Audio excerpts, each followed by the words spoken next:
Lukáš Houdek is a man of many activities. The coordinator of the government's hate-free culture project, he's also a photographer and curator, as well as heading a publisher's specialised in Romany literature. Lukáš is from furthest West Bohemia and now lives in a village outside the capital. But for many years he called the Prague 5 Smíchov district home, and it's there we begin our tour of his Prague at Cibulka, a rather hidden park.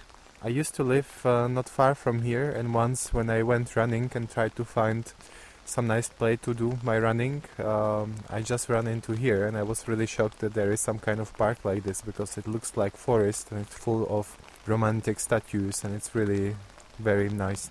Why do you think it isn't better known among Prague's parks and green areas? I actually have no idea, because I haven't heard of it before. And always people just tell me that they heard that there is some kind of park like this, or maybe because of the mansion that is here, what was the squat, famous squat. But people normally don't know it. Maybe it's for them too far. But it's a paradox because it's very close to the center. We're here on a very wet and rather cold day. I presume it's a lot nicer in the summer. Yeah, it's much more nicer, because normally there are almost no people, so we can walk here almost alone during the day. And there are very nice places where you can sit on the hill and watch the sunrise, or just sunbathe with your book. It's very, very nice. And there is also a watchtower, so when it's nice weather you can also look on Prague. There is a feel of history as well here. It's not just about the nature.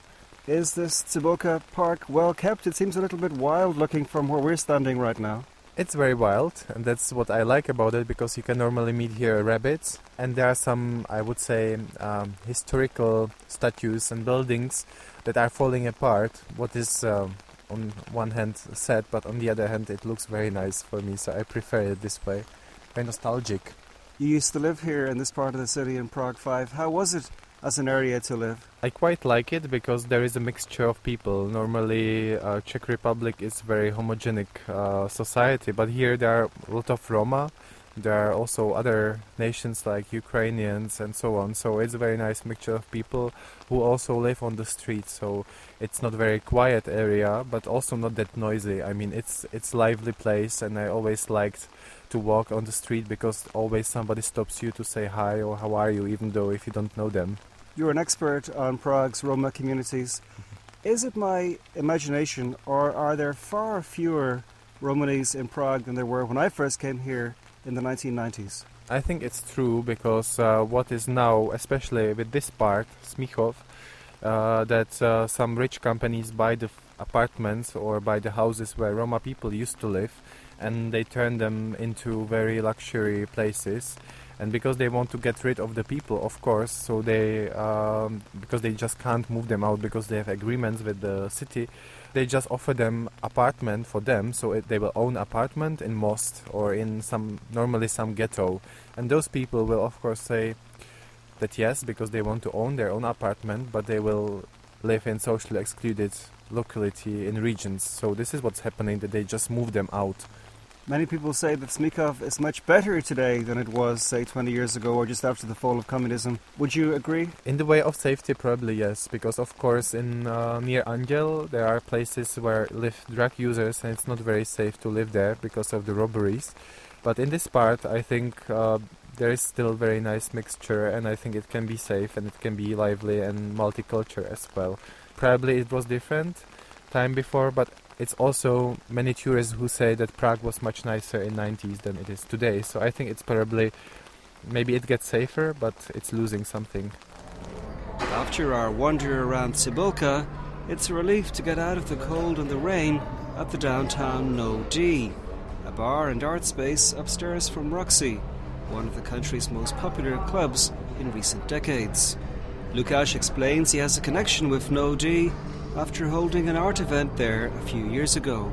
This was the place where I curated first exhibition that I curated of Transgender Me program, a part of Prague Pride that was kind of important for me at that time.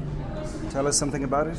I was asked by Česlav Valek from Prague Pride at the first year of Prague Pride to do some exhibition, and we chose some of my photos on transgender people. And then he said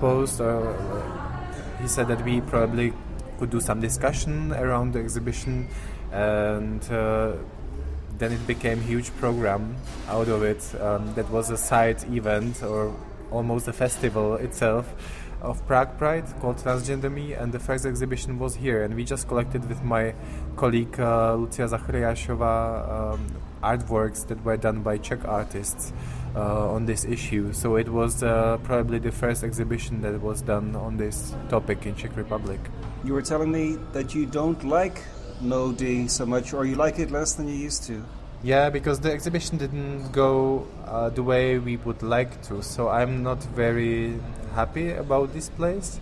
But I think it changed a lot now, as I can see right now, because there is nice bar, and the gallery works different way as well. It's not that punk as it was before. The whole place looks less punk than before. Yeah. And I mean, punk place is nice. I like when it looks punk, but I don't really like punk organization. I mean, I like to have things organized, and I like to have it as I want. And this was not what was here when we did the exhibition here. So the exhibition was closed one day, the other day it was down because there was some other event. So these were the challenges we had to face all the time. But the exhibition was a big success, I think, at that time. Well, I've got to say, to me, it's kind of appropriate that the music that's playing here is Air from the 1990s, because for me, this whole place, Roxy and No D, I associate with the 1990s. It seems kind of like a place from the past for me. I think so too. I think it was more lively some time ago, and now it's a little bit over. But probably now it's a time to enjoy the place, because it's not that crowded as before, because it was always crowded when it was here. And it's also good to mention that there is good theater here. There are some really good theater plays, and not many people know about it. And I come here time to time because my boyfriend sometimes performs himself here. And he's a dancer. And he is a dancer, yeah. And in general, do you go to Prague clubs or go out much in Prague? I'm not very much party animal. Normally if I go out, I go to gay club, honestly, because I just go to maybe a little bit dance, even though I don't dance very much. But I work all the time on my job, on my artworks, so I don't really have time, and I moved out to the village. So I started to be this kind of spinster, living in the countryside with the lavender and so on. So I'm getting this kind of boring life. So I'm not into clubbing anymore. And has your view of Prague changed at all since moving out of the city? I have to say I was a little bit worried about it, moving out, but now I'm quite happy, and I don't like to be in Prague very much, very often, because it's too hectic for me. But still, it's a very nice place to come, because of course I don't like to stay all the time in the village. And on the other hand, it's really good because it's still small. If you go to London, it's a completely different place. From No D, it's just a few hundred metres to a very different spot, Grand Café Orient, in the Cubist House of the Black Madonna on Soletna Street. Over a coffee, Lukáš Houdek tells me why he selected the distinctive old worldly cafe as a port of call on our tour of his Prague.